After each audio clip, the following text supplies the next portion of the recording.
In the 19th century, Falmouth became the first place in the Western world to have piped and running water. A major accomplishment back then. Today, the town still needs advancement with social amenities such as access to education. Up until 2013, the community of Hammersmith in Trelawny was without a school. When Michelle Shaw returned to Hammersmith for a vacation, she decided to stay and change that. So I was lecturing at George Brown College in Toronto, came on vacation to visit my uncle, and while here, he indicated that there were some children who were displaced from their school and didn't have anywhere to be housed. He was temporarily housing them in my grandmother's house, and he asked if I would be willing to make a contribution towards building. He had contributed the land, and he wanted me to build the school for them. The arrangement that he had in place didn't work out, and I had to come down and finish the school and register the school with the hopes of actually handing it over to staff that I hired here to leave. But the children showed up, and I have been here since. Read it for me, please. Point your fingers where you're reading. The art is on the You have to read it louder so I can hear. The art is on the table. Okay, turn over.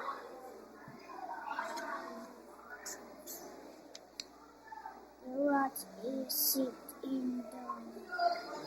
Turn over. Read loud so I can hear. The art is on the table. We started the school with 46 children. There was one of 46 that could read. They had on the mat, a basic reader. And we had a number of children who do picture reading.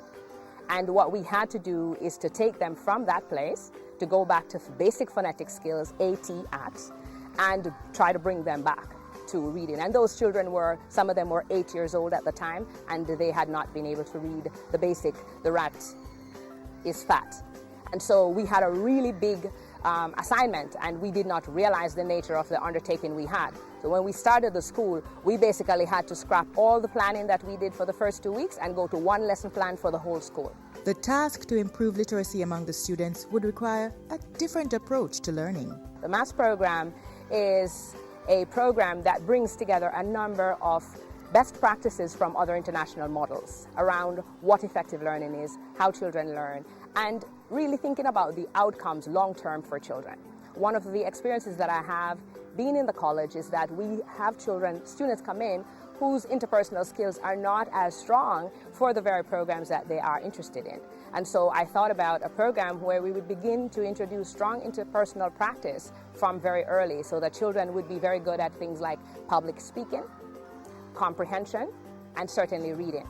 I understood that without reading, there is no opportunity for children to learn. The lion took pity on her. He opened his paw and let her go free. We're a child-centered program, so the children understand that it's about them. Hi, my name is Sadie, and I'm here to present to you the newest of the SAS productions. And they present to you the magical times table chart. Today you will notice that children will be doing presentations, and that is going to be graded by the peers, and the peers will give the feedback based on rubrics and templates that the teacher has given to them so that they understand what a good presentation will look like, and they're able to assess and evaluate each other.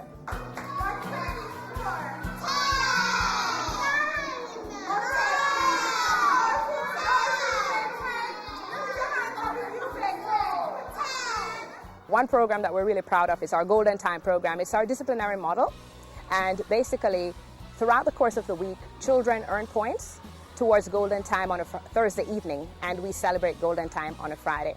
So we link things that are really important to us as part of the points program. So for instance, parent partnership is important to us. We want to ensure that parents are supervising homework, and we can verify that if they sign the homework. So children will get higher marks if the parent has signed the homework. If the homework isn't signed by your parent, you will lose marks. And children are working hard to gain Golden Time. And so that really helps us.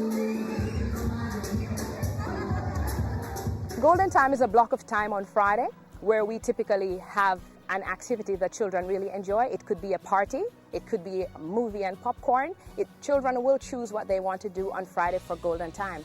And so when we plan that, they will have ice cream, cake, and all the treats that their heart desires on a Friday. Time out from learning for play is one of the key strategies of early childhood education in Finland. Finland is now regarded as one of the world's most literate societies, where 94% of those who start upper secondary school go on to graduate. Playtime is a child's birthright. It's not just important, it's not a privilege, they have earned it, it's their birthright. That's what children do. And so you cannot deprive a child of play. And so what we ensure is that play is structured. So the way how our program works, one block of work is followed by a block of play. And the teacher does the block of work and takes the children out for a block of play. So all the teachers go out and supervise their children at play. And what that means is an opportunity for you to distill the values you talked about in the classroom and to have ongoing conversations and build great relationships with your children, which is crucial then to how you are able to navigate within the classroom and the greater school environment. Scheduled play isn't the only thing unorthodox about the approach to education at Hammersmith Prep. There are also no-talk shops, so students have to eat the 3 healthy meals prepared by the school. The school also supplies all the students with educational materials, including bags and notebooks. We want to make sure that learning is happening on an equitable platform, and we do not have the need for showboating, so we don't have Mickey Mouse bags or Dora stuff here. So all the children come with the same school bag, the same school book, the same Hammersmith book, and so that we can keep the main thing. And that reduces so much of the distraction in and around school. And even for parents, that is not a distraction that's in place, that there's no need to compete to provide these sorts of resources. It's standardized, and so we can focus on the main thing, which is learning. Our key focus here is reading. And we create a number of events to give our children an opportunity to showcase their reading, which motivates the children because every child wants to be on the stage at the next event. And so we have a number of children who read far above their reading level. 4-year-old Bahrain Allen reads beyond her years. She'll read almost anything presented to her, especially in front of a crowd. Toya, come to Jamaica for the Awesome! We have children in the school now who, when the newspaper comes, they'll pick up the newspaper and read for us. They are that fluent, and they're 8 years old. The Senate will meet at 10 this morning at Gordon House to debate the 2016/17 appropriation bill. We want to make sure that our culture is one of reading, and reading fluently, and reading with understanding, and reading with the ability to apply what we've read. We're at 150 students now. We want to be at 250, and we want to make sure every single child in the school is reading above their reading level. We have 2-year-olds who are reading at the grade 1 level now. We want to make sure every single child that comes to our school leaves at a much higher level than their peers. That is our objective.